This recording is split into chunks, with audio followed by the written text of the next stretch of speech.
started last week with just the idea of stepping back and seeing our kids from this holistic perspective.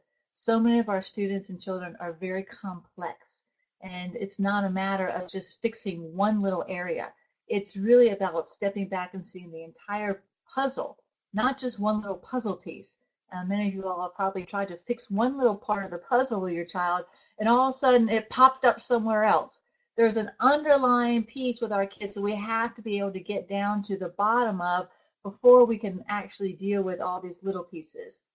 And so we have to, as teachers, as educators, as parents, expand our roles for our children.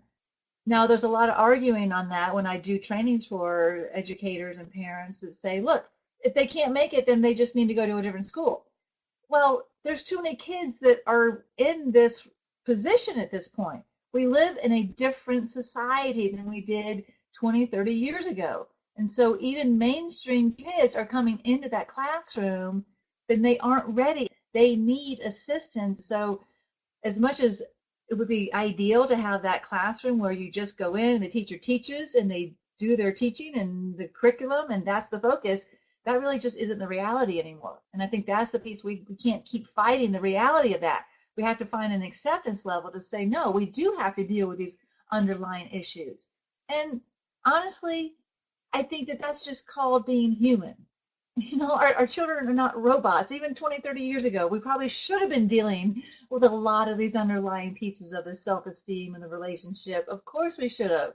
Our kids just could kind of handle it better, but our kids are not just brains. They are human beings with emotions and needs, and they need to learn to know what love is and know what trust is. That is part of the developmental process. I think that word development is really important here because children are children, or they're classified as children until what, 0 to 18 years old?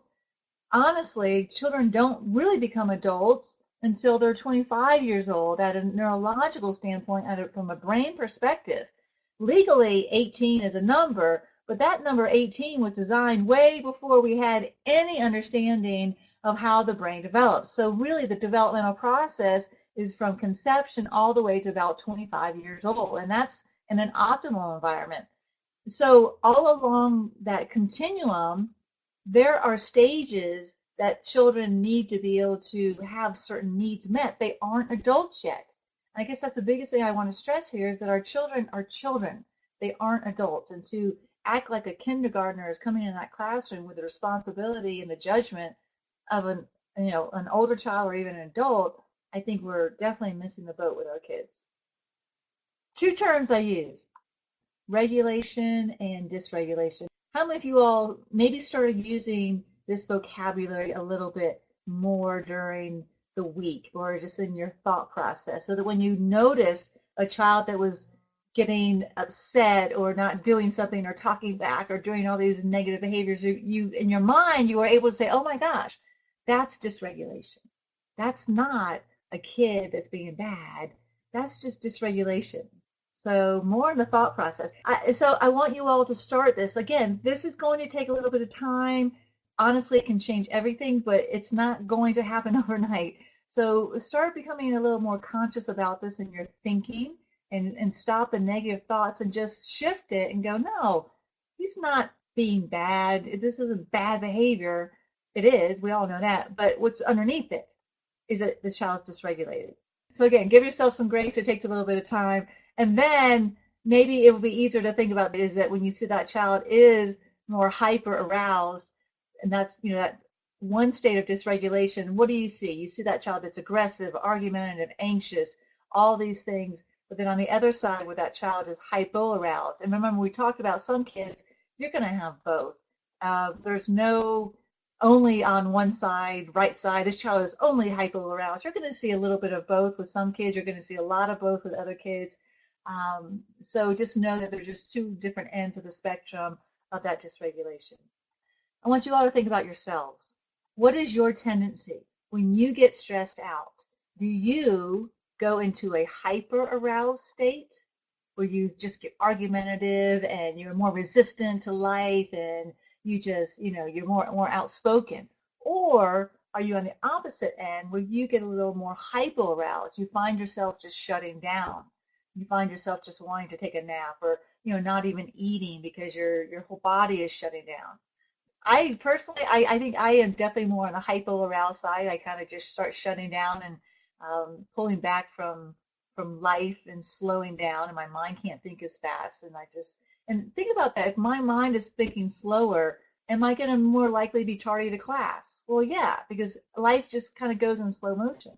It's important, again, find what you do in your own life, and that helps you to relate and see it in your kids as well. So we talked about Andy being the child that is ready to jump into everything, but Billy is the child that we're talking about in this class, has a broken foundation.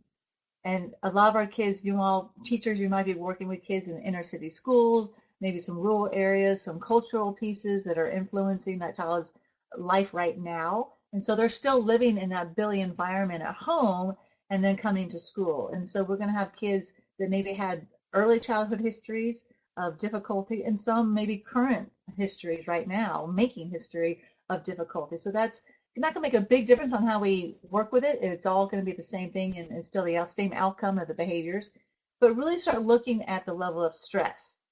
The minute that children are starting to act up and your class starts getting sort of activated and things aren't going smoothly, just stop for a moment and go, what's the stress level right here? And it can be little stuff like just slowing down, turning lights down, taking some deep breaths, getting our kids to even just slow down. And that's one of the hardest things I think we do, is because the life moves so quickly.